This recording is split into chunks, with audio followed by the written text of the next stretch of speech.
I'm Shayna. I love dogs, I trip a lot, and I happen to have a knack for making pretty sweet videos for businesses. But the more videos we made, the more questions I got about how video and other content can be leveraged to make a bigger impact in their marketing. I mean, 44% of marketers say that producing content is their biggest challenge, yet content marketing is 62% less expensive than outbound and produces 3 times more leads. Now, I know a lot, but I certainly don't know it all, so I made it my mission to talk with content kings, queens, and bosses to learn as much as I could about crushing content marketing, and I'm taking you along with me. Welcome to the Content Coalition.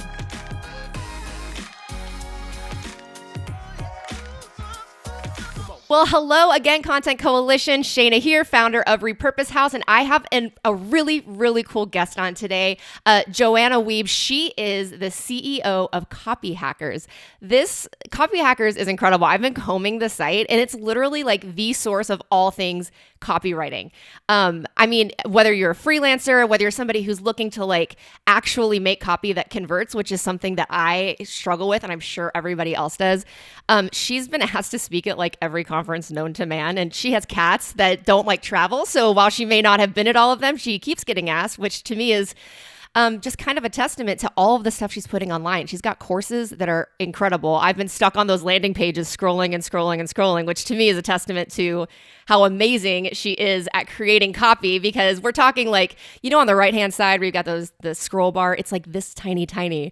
And I got like halfway down. I'm like, oh my gosh, I have to get on this interview. So I'm really excited to introduce her. Joanna, thank you so much for being with us today. Yeah, thanks for having me. I'm stoked to be here. It's going to be fun. Awesome. Okay, so first things first, how did you get started with Copyhackers? Let's hear a little bit about your journey. Yeah, so my journey started with accidentally quitting my job. I had an in-house, very cushy job. So I was working at a big tech company, which is great, but I didn't enjoy my boss very much, and which is pretty typical, right? The reason you leave isn't the company, it's usually the boss. Yeah. So I had written my I quit email 1,000 times. Like after every meeting with my boss, I was like, oh, and I'd go write it and then get it out of my system. And then I would delete it and move on with my life and stay at the job. And then one day, it was a Friday afternoon, and I wrote the I quit email. And then my partner at the time, I worked from home. And so he brought me a glass of wine because he was like, it's okay, Joe, calm down, Joe. And then I think it was another glass later that I went back to my inbox, and I thought I sent one email, but I actually sent the I quit email. Oh my gosh. By the time I realized that, I was like, oh crap, maybe I'll try to retrieve it, but it had already been opened, so I couldn't get it back. So that kicked off me doing my own thing, which was great because I'd already been setting up my own thing. I had written a really big ebook with lots of case studies because I was working on the side with I was doing work for free. I wasn't freelancing. I was just like helping people out because I love working with startups. So I'd been working with a bunch of startups that I met through a website called Y Combinator, which is otherwise known as Hacker News. So I've been doing work with them and putting this big ebook together to help startups figure out how to write their own copy, because like that's a really big miss for a lot of single founders who are usually engineers, and they have like this thing they're building and they don't get that you're not selling the thing you're building, you're selling the customer. Like your copy creates customers.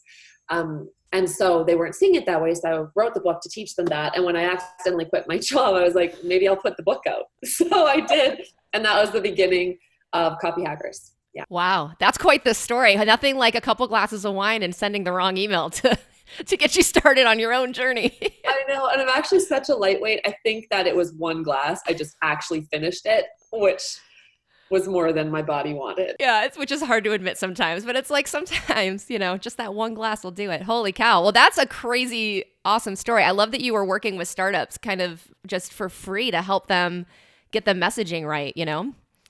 Yeah, it's just always been fun. You know, like when you work in a big tech company, you're so far removed from what small businesses do, like the real scrappy little upstarts. So it was just a nice break from like writing about software that's like got a billion users Not that it had a billion, but it had a lot. So. Yeah.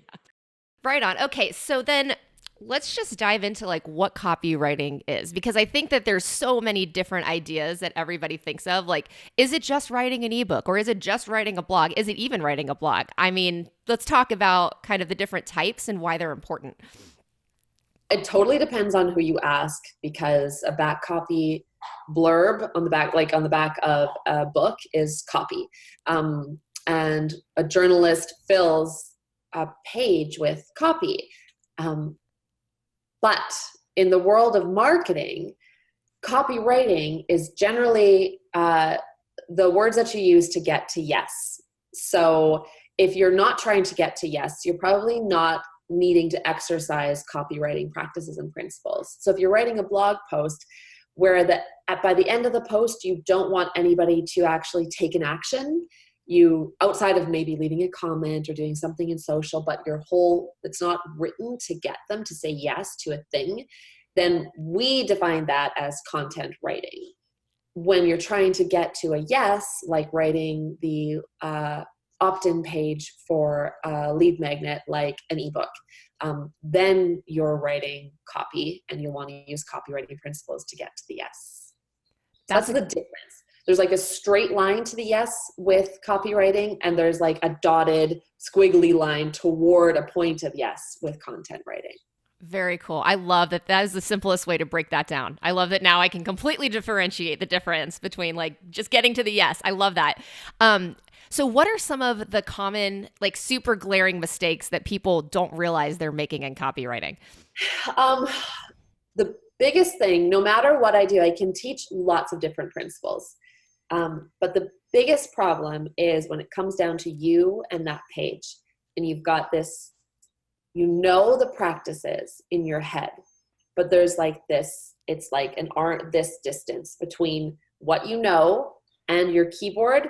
Something gets lost between like the head and the keyboard. Like there's this space here where you let your third grade English teacher, your eighth grade English teacher, your mom, that book you read, you let it all in, and it goes from you being clearly able to talk about the thing that you're selling and why it's so awesome to you trying to write something in 6 words that are perfect and you're editing it as it's making its way out of your brain toward the keyboard.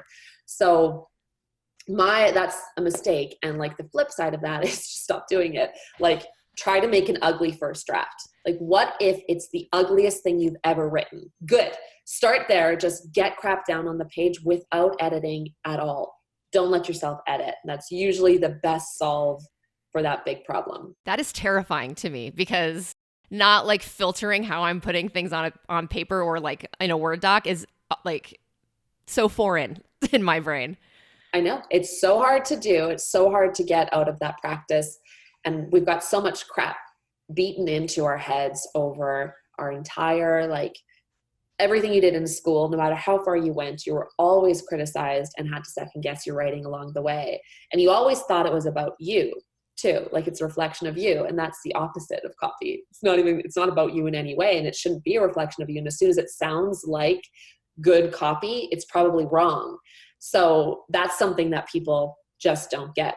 And I really wish that we didn't call it writing at all. Like it's not writing. It's using letters and words and like not even grammar, but like sentences. But it's not to do what we all think writing is there to do. Basically, about 5% of what you know about writing will actually help you be a better copywriter. Everything else you have to throw out.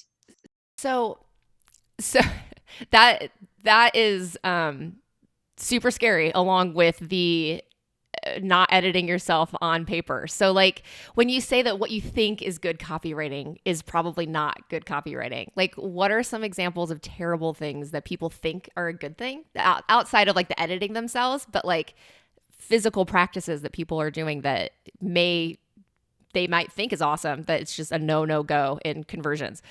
Yeah, it's the 6-word rule. Like everybody thinks a headline should be 4 to 6 words. And then they wonder why it all sounds the same. Like, and why nobody remembers anything and you don't stand out. So we see like save time with, save money with, or the worst is save time and money with. And what's bad is that those are the ones that a boardroom is most likely to sign off on. So if you write your own copy or if you write for someone else, the copy that feels safest is that 6-word headline. It's not going to be something that pushes anyone out of their comfort zone. As soon as someone reviewing copy feels something about the copy, they think, oh no, it's wrong. Don't do that. Because if I felt it, someone else is going to feel it. And what if they feel it wrong? And do we want people to feel anything? I kind of want to be invisible when it comes down to it.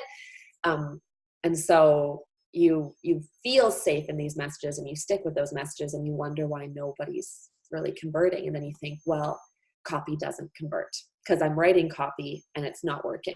But you're not. You're just writing what feels safe.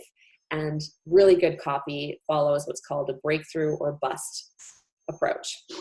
So when you write something, you should look at it afterward and say, could this either be a breakthrough or a bust? And I don't know which one it is, because you're pushing things so far out of your comfort zone. It doesn't mean you have to go dramatically crazy out of your comfort zone, but pushing it beyond save time and money to save $56 in the first 4 weeks. Okay. That could either be a bust because people want to save more money than that. They don't want to spend that much time, or it could be a total breakthrough because it's finally saying something real. I don't know which one it is, but I'm confident that it's saying something real. So I'm going to put it out there. That's when you're getting, I'm not saying that's great copy either because it's written on the fly right now. Like, I don't know. But it's at least pushing toward a state of discomfort. And that's when you're usually doing things right. I don't know if that answers your question. It really does. Yeah. Cause well, like you were saying initially, if you write the copy that, or the headline that makes you feel comfortable, like you want people to feel something when they read it, right? So if you don't feel anything, then how do you think somebody who's scrolling through is going to feel anything? Totally. Who has a million different competitors they could be choosing and a million different things they could be doing. Like literally cat videos are the greatest gift to marketers ever, because now we're all living in a world where we're like, my cat just meowed on cue. Oh my gosh, I heard that. Well done, kitten. On cue. Well, that was good. Yes, cats. Yes. Because we know that there's always another tab or there's another distraction or something that's better than what you've just written. So your copy has to keep them there. And if it's saved time with, it's not going to keep them there at all. You'd have to be a very bored person to stick around with a message like that. And almost nobody's bored today. We're bored in lots of ways, but we've got loads of distractions to get us back to interested. For sure. So I'm going to put you on the spot. Do you have any examples of like just ridiculously stellar headlines that pop out in your mind? So I actually had somebody wrote a page, which I'm going to actually just bring it up. One sec. Let me see if I have it handy because I wish I did right now. Arena. Meanwhile, my cat's going to meow. Okay. Here we go. It is for an engineer analytics platform. Okay. So we work with a lot of tech companies, and this one in particular, they help people measure how their engineers are basically spending their time, not for the purposes of like big brothering, but to say like, how can I coach you better? Are you stuck in code that nobody else can see? Things like that. So it's this enterprise focused software solution that's really technical. And what she wrote in this headline, which she just wrote this is someone on my team, and I'm not sure if we're going to go through with it, but it's pretty good on the breakthrough or bust principle. The headline is steal software engineering best practices from the company that builds Iron Man suits for engineers. Now, what the hell is that? Right? Like, what are you talking about? But it's different enough. And now we don't just want to do an exercise in being different, because that can be like a new form of chewing gum. But we we have to be pushing beyond our boundaries. And what's interesting there is language that will make you feel uncomfortable, like steal software engineering best practices. That's a scary word. Steal isn't a word that a lot of people feel comfortable putting out and associating with their brand. The company that builds Iron Man suits for engineers, it's not an Iron Man suit. It's taking data about what I actually did as an engineer and doing something with it that turns them into a sort of superhero is the general idea. But it's at least applying really old school best practices in making a headline not just say like the TLDR or like the too long didn't read, like the summary, but rather making it say something that's going to like intrigue you immediately, like grab your attention and make you want to keep reading. And that's what really good copywriting does, but it gets lost all the time. So that's an example of a stellar one where it's different enough. We still don't know if we're going to move forward with it. It might need a little bit of refining anyway, but other ones don't have to push quite that far. We had one headline for a Florida-based rehab. So rehabs and rehab centers are highly competitive. And, you know, there's a lot in Florida. A lot of people go to Florida to go through treatment.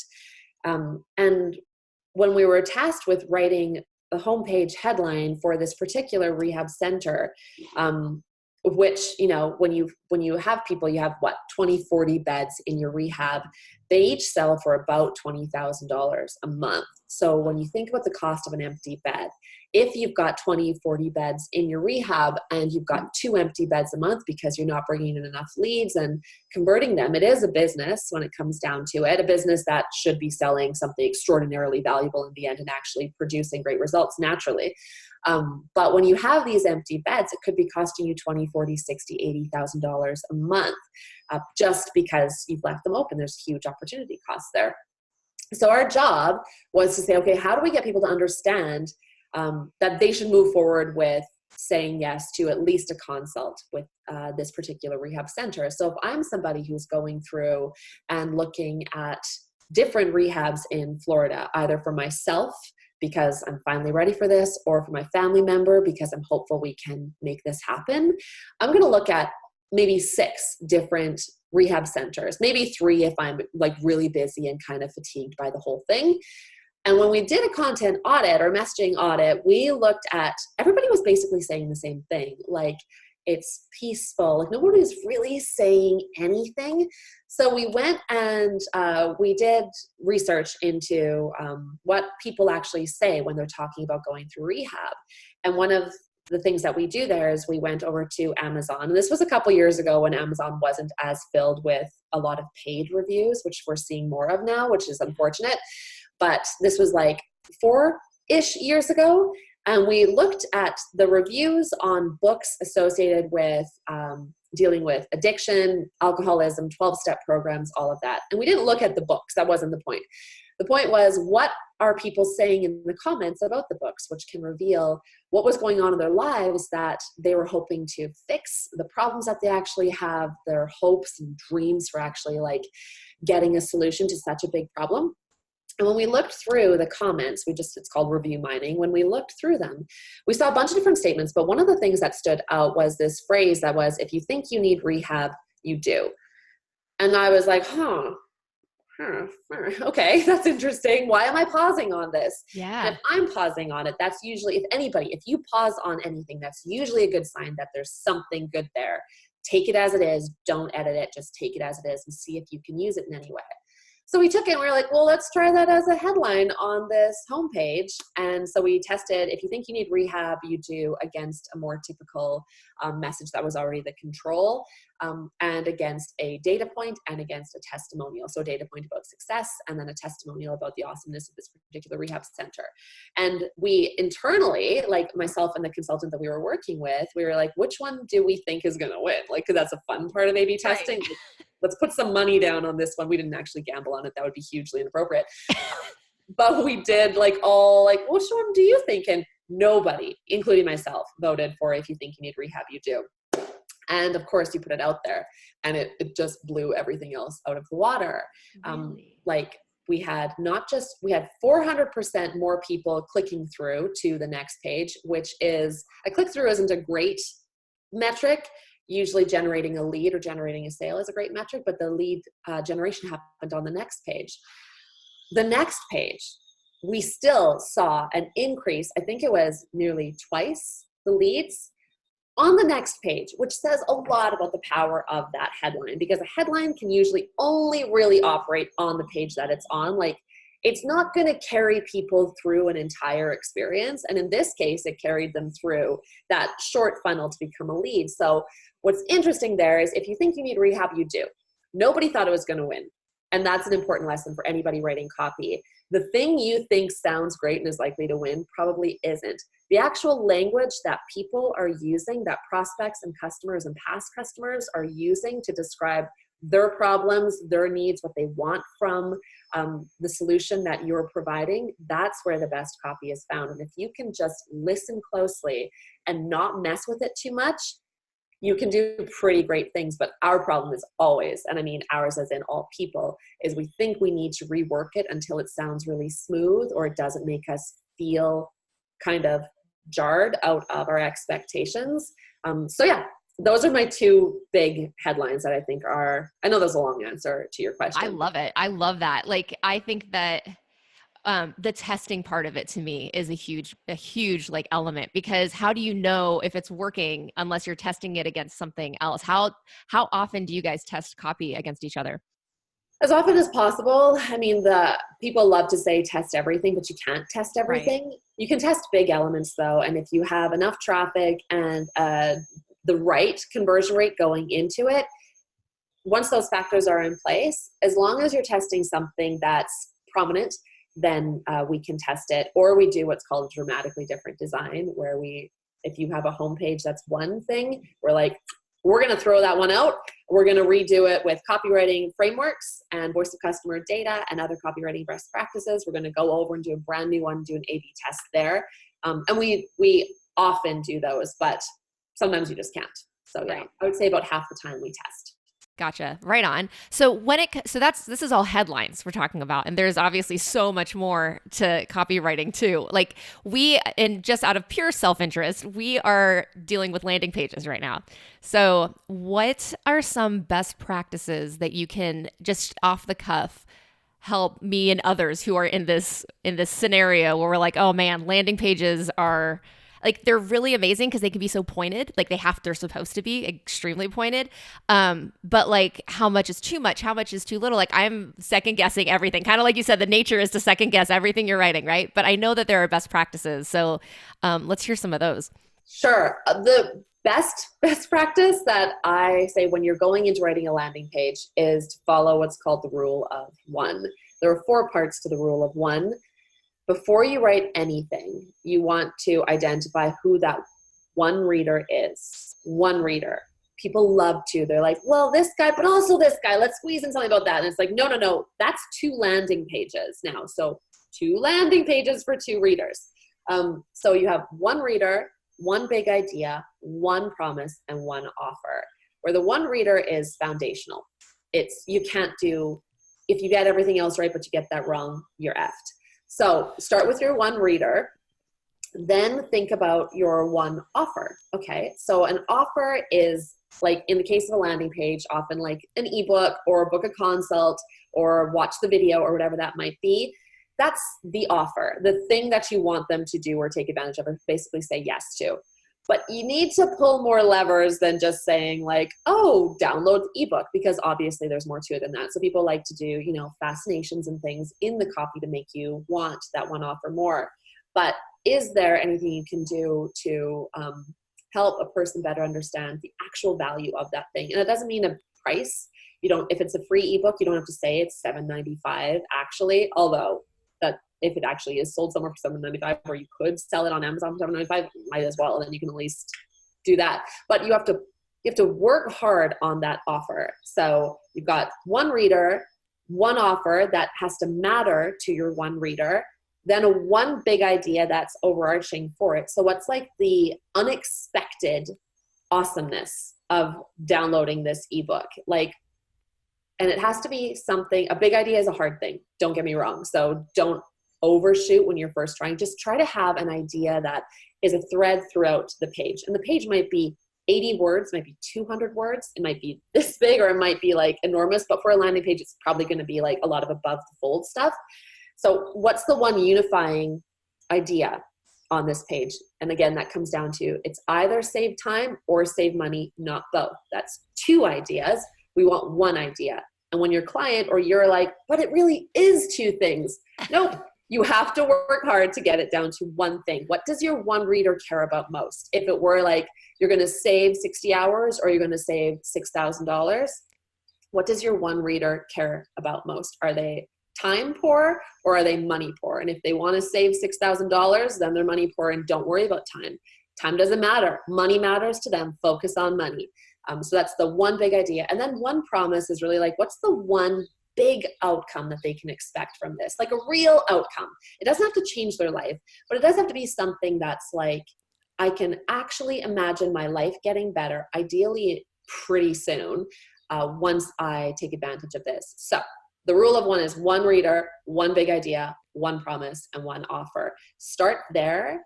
And you can quickly eliminate messages that don't need to be on there. You can say like, does this really matter to my one reader? Or am I missing something that does matter to my one reader?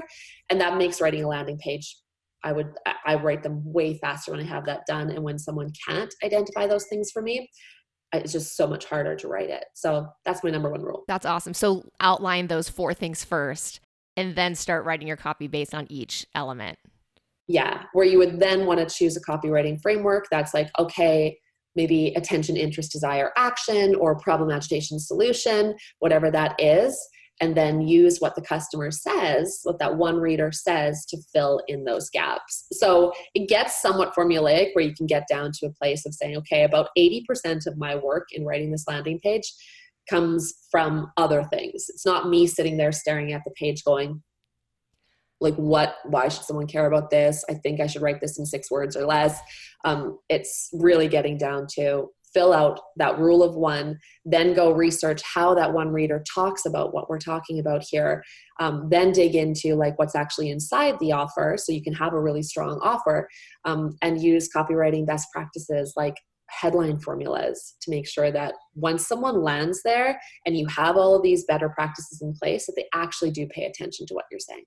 Amazing. So I could ask you a million more questions, but I know we're getting far on time here. I ramble. I talk a lot. No, I'm eating it up and formulating more questions as you're talking. But if people who are listening or watching are doing the same thing, which they should be, where can they get more of this information? Like obviously copyhackers.com is like the main overlying site, but like, is there anywhere specific that they can learn more about all like landing pages, the best practices? Like you mentioned the 2 different formulas to use after you've established your 4, like that to me, I'm like, I need to know all those things. So where would we go to find out more? Yeah. So we actually have a gigantic post on copywriting formulas and frameworks. And if you search copywriting formulas in Google, we still, I think, rank number 1 there. So you should find that, but just go into Copyhackers and search that. We also do weekly tutorials that are just live, like 20-minute training videos on here's how to write a headline. No, here's how to make it better, that kind of stuff. So check that out on Copyhackers too. We're also putting them on YouTube now, but we haven't really pushed anything there. So yeah. Awesome. We'll find that article that you're talking about and we'll link it in the show notes of the episode. And then we'll send them. Is that the Thursday thing that's on your site? The Thursday trainings or whatever it is? It's Tutorial Tuesdays. Tuesday. I knew it was a T. I knew it was like an iteration, or what is it? The T iteration. What's that word? What's the word? That felt right, but I don't feel like it's like it feels right and wrong at the same time, right? Okay. Anyway, it's got the double T in the word. So anyway, moving along. Okay. We'll go ahead and link to the Tutorial Training Tuesdays. Tutorial Tuesdays library. I'm looking at it right now. And that article that you were talking about best practices, because I'm going to dive into that too. Cool. So one thing that we promise everybody is in the next 48 hours, what is one thing that you can tell a person to implement that doesn't require a team? Yeah. Amazon review mining, 100%. So for people who are not familiar with using what's called voice of customer data to write their copy, a lot of people, once you start thinking, okay, I have to use what my customer says to write it. They think, oh, I have to put a big survey together. And what if I don't have a list, or what if my list is small? I have to interview people. Oh no, I don't want to. Understandably, because I'm like behind a monitor and I just want to stay there and it's safe. But Amazon review mining is a really great practice for finding out what people care about. So in the next 48 hours, you could go and you could say, okay, what products are my ideal customers hiring to do the job they should be hiring me or my product or my service to do? So if it's like, again, I did the rehab example. So someone would be like, well, how do I look up anything to do with Amazon review mining to help me with my rehab? Well, what other things are people, especially books, are people hiring to help them when they should be hiring you? Oh, they're looking up books on alcoholism. Okay, go to whatever they're hiring to do the job they should be hiring you to do. Go over there and start going through their reviews. And really, your job is to read through them fast. So read through reviews quickly, and only when something grabs your attention do you stop and highlight it.